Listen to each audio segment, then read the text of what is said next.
So the study that we put together and participated in is kind of an amalgamation of two different groups coming together. It's interesting how the minds think the same. Tina and Kim were already on a path, and at the same time we were talking about some of the stuff we want to do for winter conditioning and kind of putting things together. So it just fell into our lap in around Christmas time, first part of January, that they had decided to put together 4 horses, 2 each, right? And the 4 horses that we looked at today, Megan and I have been talking about in our practice how we want to do some rehab stuff and mix that together. And I said, why don't I just throw it out to Tina? And it just kind of, everything just kind of blended together, right?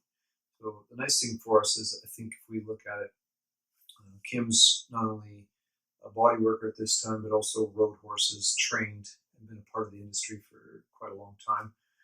Yeah, a long time. Tina and I have been at this for 25 years, doing body work and sports medicine together as veterinarian. And Megan's completed the certification at Tennessee in the last year and has spent about 10 years now in practice. So I feel like we have a pretty good group of people that have come together with a significant number of years of doing things. So I think that's the other thing, is that we've all had interest in the horse for our entire career, as well as doing medicine on them, so to speak, right? I think that's the first thing that I'd like to talk about, is just make sure that we get that out there so that people are aware of that. That's how it came about. Cool. And then Chad and Megan, can you tell us why you chose the region of the body that you chose to be able to do the ultrasounds, and what significance that gives us? I think there's a couple of things off the top. Is we were just looking for a repeatable area, right? And so I described earlier in the video that we did downstairs when we were doing the ultrasounds for the last time, we kind of put it in the video, that the ribs have kind of a curve to them, and the transverse process of L5, L6 is more of a flat ridge, so that you can, every time you pull over, you just, like, you're there, right? Like, it's just repeatable. And it also fits because we're looking at core health here as much as anything, right? In the sense of wanting to make sure that that bridge or the core is looked after, and I feel like that's a really good place to.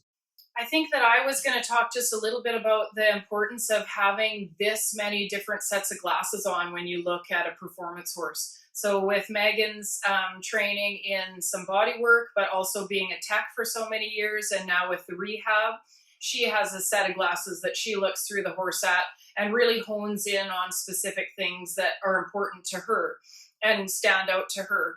Chad, being a veterinarian for 25 years, has a set of glasses that he puts on in the morning, and that gives him an idea of what's happening with the horse as a whole, and where he would go to look at. Kim, being a body worker for the last 10 years and also riding quite high-level Western performance horses, will have a set of glasses on that she looks through when she looks at a horse.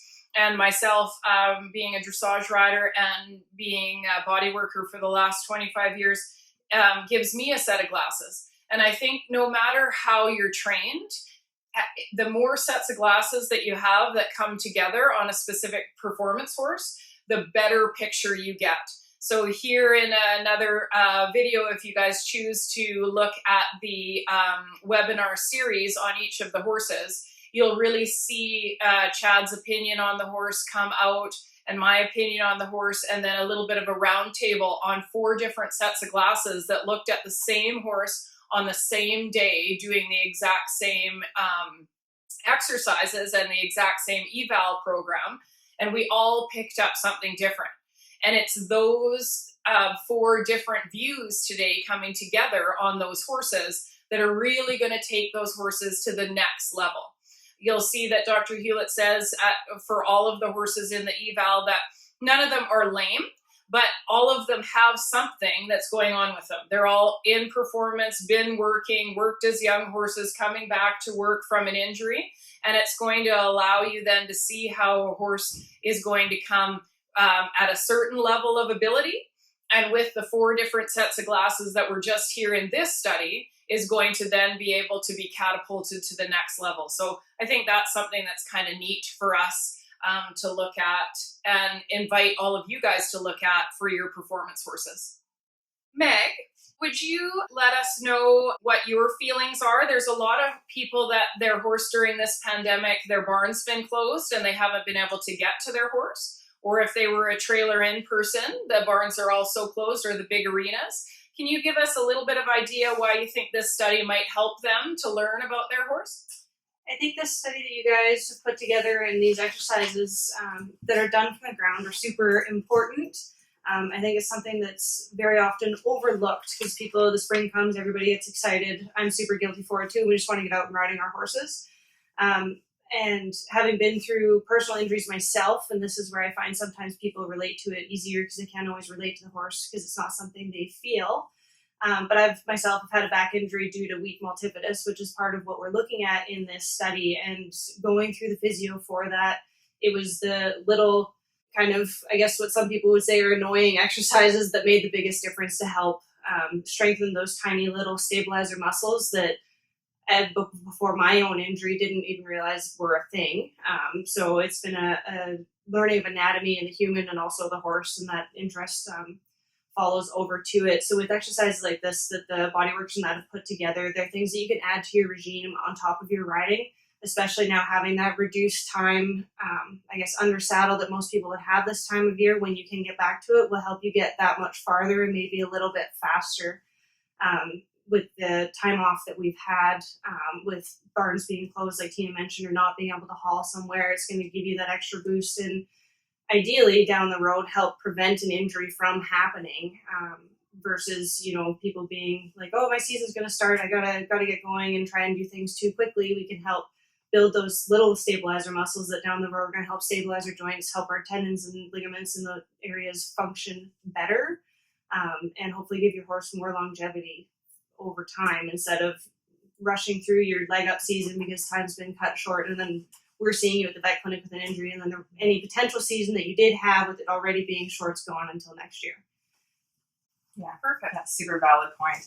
And I think that's the interesting part about this study and the reason why we chose the 4 horses that we did. One, obviously, Tina and I were able to be in control of the timing and exercise, the commitment that we made to do this. So that was important. But also, all 4 horses are coming into this time off, this COVID situation, from different time frames of their own.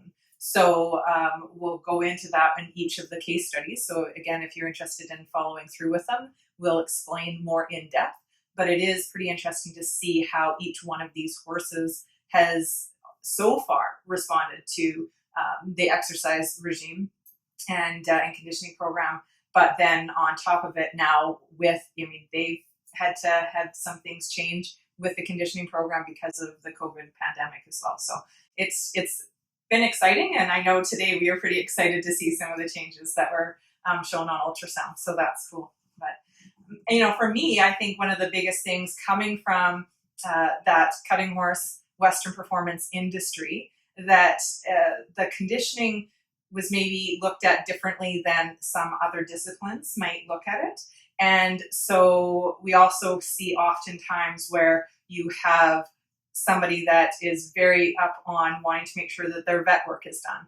Other people that may be more into really wanting to work with the body workers. And yes, they get vet work done, but it's more only when dire. And then others that do just sort of do their own thing. And so one of the things that I was really excited about this study was the fact that it really incorporates all of these elements together into one and shows just the benefit of being able to use these targeted conditioning programs to be able to see the ultimate benefit instead of just using one or the other or little bits, but actually using it all as a whole. So I'm excited to see how things continue on, but I'm really excited as well just where we've come so far. Perfect. Well, hopefully you'll join us with the other webinars we're doing on each of the horses, and we look forward to seeing you there.